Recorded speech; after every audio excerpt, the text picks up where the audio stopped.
In Indian illegally occupied Jammu and Kashmir, Indian troops in their fresh acts of state terrorism martyred two more Kashmiri youth in Kulgam and Srinagar districts, taking the number of the slain youth in the occupied territory to 3 since yesterday. The troops martyred one more youth in Zawalgam area of Kulgam district. Earlier, one youth was martyred during the initial stages of the violent military operation which began in the area last evening. The troops martyred another youth in a fake encounter at Bemina area of Srinagar.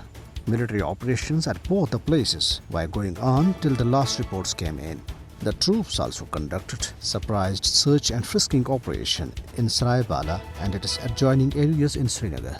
The Al-Party's Youth Conference spokesman in a statement issued in Srinagar condemned the surge in the killing of civilians in fake encounters by Indian troops during so-called coordinated search operations in the occupied territory. Paying glowing tributes to the martyred youth, he maintained that the Kashmiri people will not allow the sacrifices of these martyrs to go waste. He said every passing day is not less than a doomsday for people of Indian illegally occupied Jammu and Kashmir who continue to bury their near and dear ones killed by Indian forces personnel.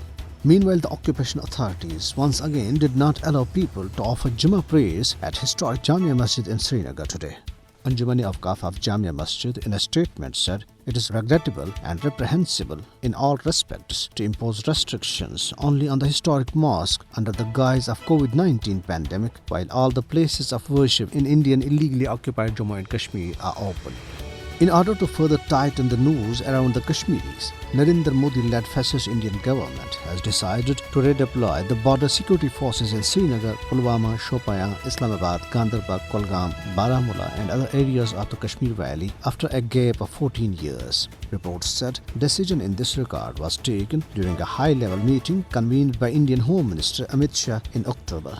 After the eruption of mass uprising in Indian illegally occupied Jammu and Kashmir in 1989, India had deployed the BSF along with other paramilitary forces in Kashmir Valley to suppress the Kashmiris' freedom movement. However, after 2005, the BSF was gradually removed from the valley and shifted to the areas along the line of control in Indian illegally occupied Jammu and Kashmir. In India, members of extremist Hindu groups occupied a site in Sector 12A in Gurgaon city of Indian state of Haryana to stop Muslims from offering Jummah prayers. Visuals from the site showed people sitting around to stop Muslims from performing their religious obligation.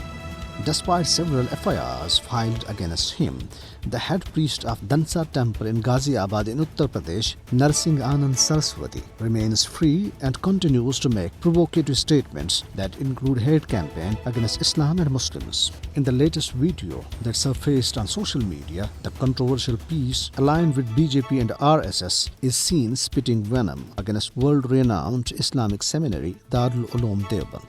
He called for the closure of the seminary as well as all the madrasas not only in India but throughout the world.